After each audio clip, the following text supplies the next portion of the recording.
आज के व्याख्यान में हम जीवनी के विविध प्रकार और हिंदी का जीवनी साहित्य इस विषय पर चर्चा करेंगे।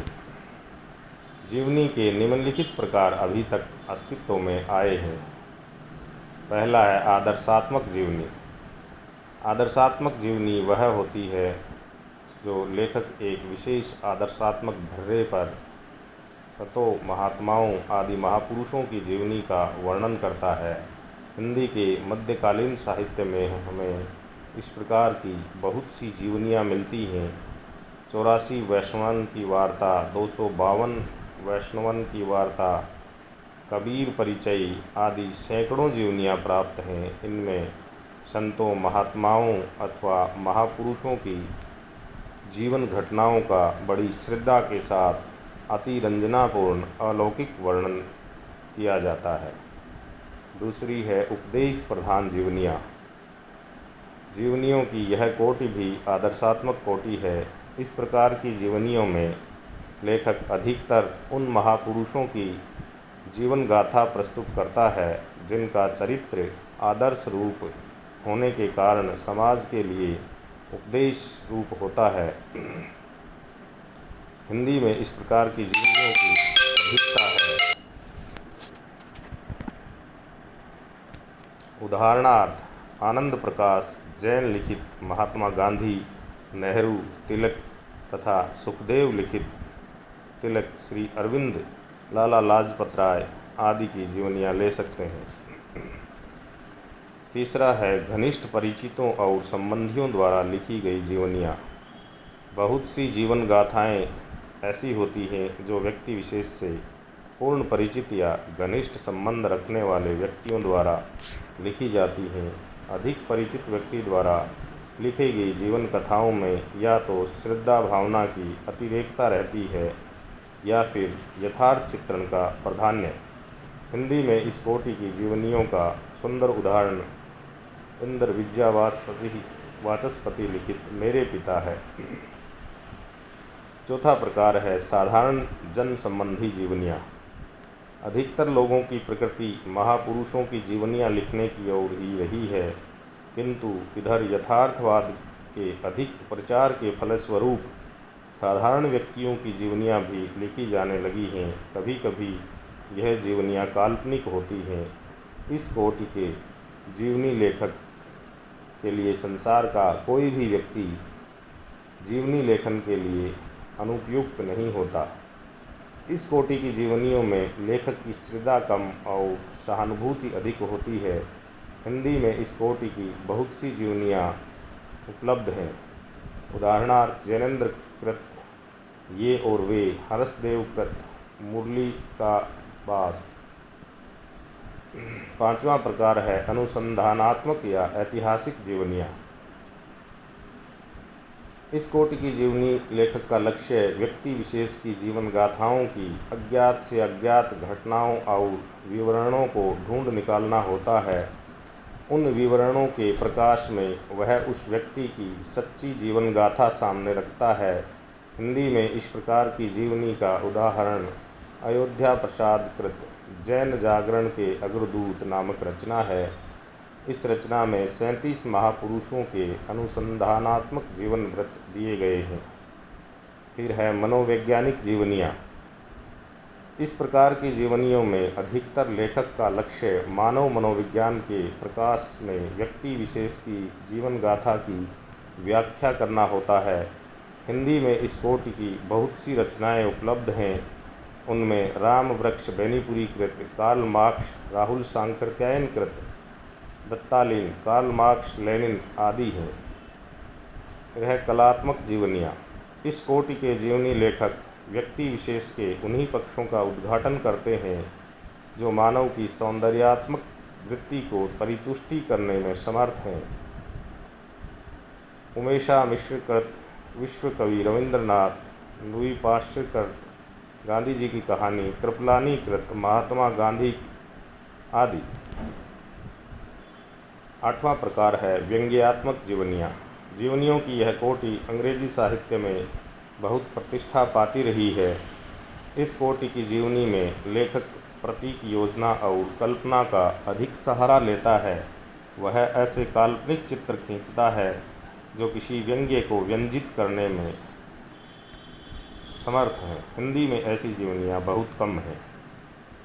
9वां प्रकार है बालोपयोगी जीवनियाँ। हिंदी में बहुत सी बालोपयोगी जीवनियाँ भी लिखी जा रही हैं। इस कोटि की जीवनियाँ सरल और रोचक भाषा में किसी उपदेश की व्यंजना करती हुई लिखी जाती हैं।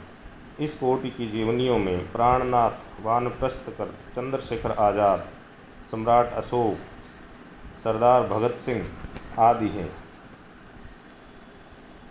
फिर है जीवनी और संस्मरण की तुलना। जीवनी और संस्मरण में प्रत्यक्ष देखने में ऐसा लगता है कि कोई भेद नहीं है, किंतु बात ऐसी नहीं है। यह दोनों ही साहित्यिक विधाएं हैं और दोनों में कुछ मौलिक अंतर है। जीवनी और संस्मरण में निम्नलिखित अंतर होता है। जीवनीकार का लक्ष्य व्यक्ति विशेष के जीवन की प्रमुख घटनाओं और परिस्थितियों आदि का सही और व्यवस्थित चित्र प्रस्तुत करना होता है, किंतु संस्मरण में लेखक केवल उन बातों का ही चित्रण करता है जिनसे वह स्वयं प्रभावित हो। दूसरा, जीवनी लेखक के लिए यह आवश्यक नहीं होता कि वह जिस व्यक्ति की जीवनी लिख रहा है उससे व्यक्तिगत रूप से बहुत अधिक परिचित ही हो।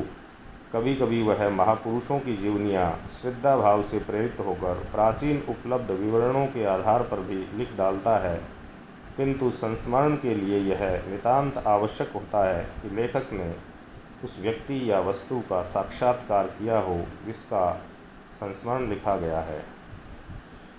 फिर है जीवनी और रेखाचित्र। इनमें निम्न अंतर हैं। रेखाचित्र में लेखक कल्पना के रंग भरता है तथा चित्र को मनोरंजक बनाता है, किंतु जीवनी में लेखक की कल्पना शक्ति का योग तो रहता है, किंतु उसमें किसी भी काल्पनिक तथ्य या घटना का समावेश नहीं होता।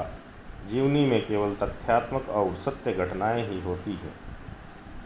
रेखाचित्र शुद्ध काल्पनिक हो सकता है। रेखाचित्र का पात्र कोई भी व्यक्ति हो सकता है, प्राणी हो सकता है, पशु पक्षी हो सकता है, जबकि जीवनी किसी प्रसिद्ध व्यक्ति की ही लिखी जाती है। अतः जीवनी का नायक कोई प्रसिद्ध व्यक्ति ही होता है, साथ ही जीवनी का लेखक भी कोई प्रसिद्ध व्यक्ति ही होना चाहिए। जीवनी का उद्भव और विकास। पाश्चात्य प्रभाव के फलस्वरूप भारतेंदु युग में जीवनी का आरंभ हुआ।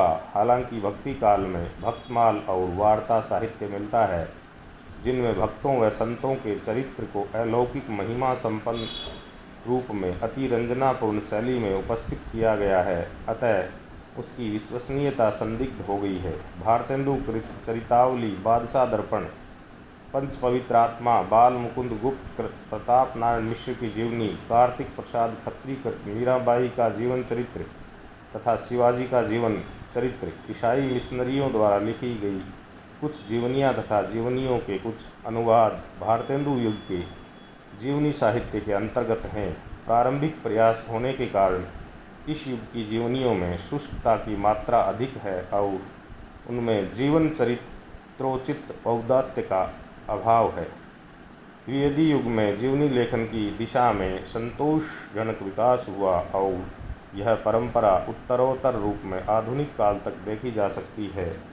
द्विवेदी युग सुधारात्मकता के लिए प्रसिद्ध है। इस युग में स्वामी दयानंद, रामकृष्ण परमहंस, विवेकानंद पर लिखने वालों के नाम हैं रामविलास शारदा, दयाराम, अखिलानंद शर्मा, सत्यानंद स्वामी, मनमथनाथ कृत, गुरु नानक, राम नारायण मिश्र कृत, महात्मा ईशा, सुंदरलाल कृत, हजरत मोहम्मद तथा बलदेव उपाध्याय कृत शंकराचार्य द्विवेदी युग की महत्वपूर्ण जीवनियाँ हैं।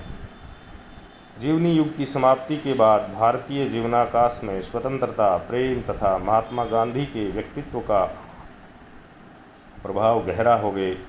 परिणामतः ऐतिहासिक पुरुषों, राजनीतिज्ञों, साहित्यकारों व देशी विदेशी महापुरुषों पर मूल्यवान जीवनियों का परिणयन हुआ। देवी प्रसाद मुशीफ ने राजस्थानी योद्धाओं मान सिंह, उदय सिंह, जसवंत सिंह, महाराणा प्रताप और महाराणा संग्राम सिंह के जीवन चरित्र लिखे। बाबू संपूर्णानंद ने सम्राट हर्षवर्धन, अशोक, छत्रसाल, चेत सिंह, महारानी सिंधिया रचनाएं लिखी।